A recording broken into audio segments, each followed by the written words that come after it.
The Telltale Heart by Edgar Allan Poe.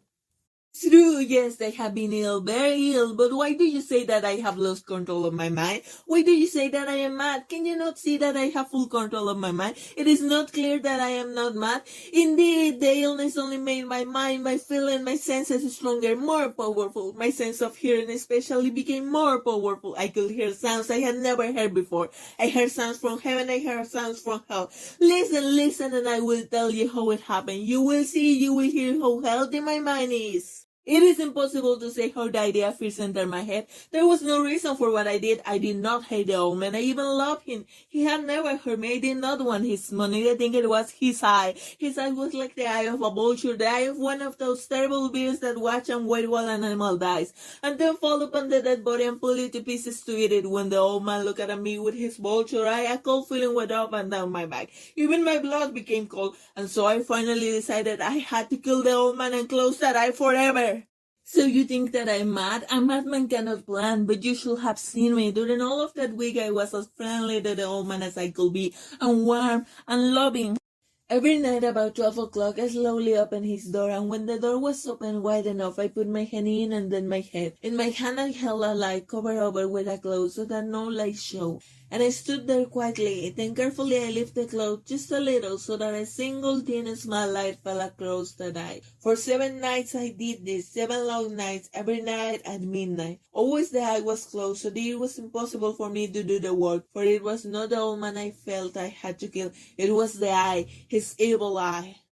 And every morning I went to his room, and with a warm, friendly voice I asked him how he had slept. He could not guess that every night, just at 12, I looked at him as he slept. Every night I was more than usually careful as I opened the door. The hands of a clock moved more quickly than did my hand. Never before had I felt so strongly my own power. I was now sure of success. The old man was lying there, not dreaming that I was at his door. Suddenly he moved in his bed. You may think I became afraid, but no. The darkness in his room was thick and black. I knew he could not see the opening of the door. I continued to push the door, slowly, softly. I put in my hand with the covered light. Suddenly, the old man sat straight up in bed and cried, "Who's there?"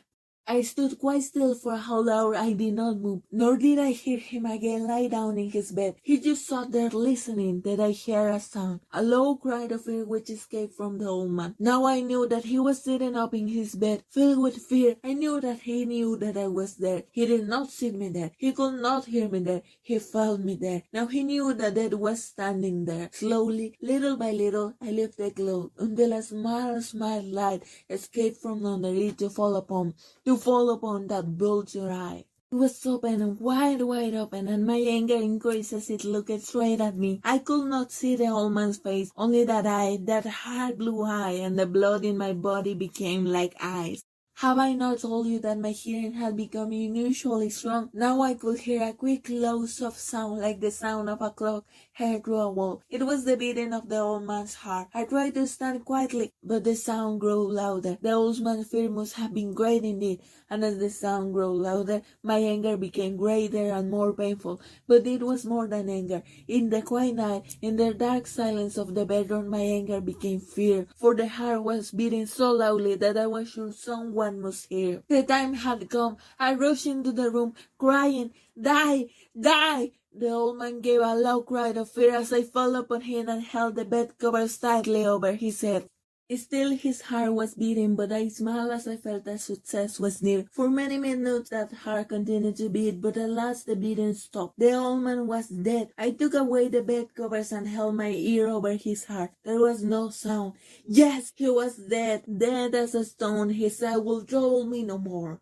So I am mad, you say? You should have seen how careful I was to put the body where no one could find it. First I cut off the head, then the arms and the leg. I was careful not to let a single drop of blood fall on the floor. I pulled up 3 of the boards that formed the floor and put the pieces of the body there. Then I put the boards down again, carefully, so carefully that no human eye could see that they had been moved. As I finished this work, I heard that someone was at the door. It was now 4 o'clock in the morning, but still dark. I had no fear, however, as I went down to open the door.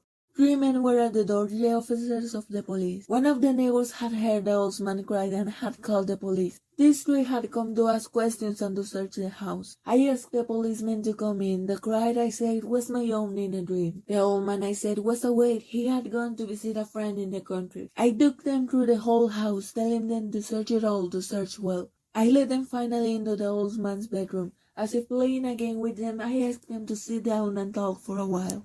My easy, quiet manner made the policemen believe my story, so they started talking with me in a friendly way, but although I answered them in the same way, I soon wished that they would go. My head hurt and there was a strange sound in my ears, so I talked more and faster. The sound became clearer and still they sat and talked. Suddenly I knew that the sound was not in my ear, it was not just inside my head. At that moment I must have become quite white. I talked still faster and louder, and the sound too became louder. It was a quick, low, soft sound, like the sound of a clock heard through a wall, a sound I knew well. Louder it became and louder. Why did the man not go? Louder, louder. I stood up and walked quickly around the room. I pushed my chair across the floor to make more noise, to cover that terrible sound. I talked even louder and still the man sat and talked and smiled. Was it possible that they could not hear?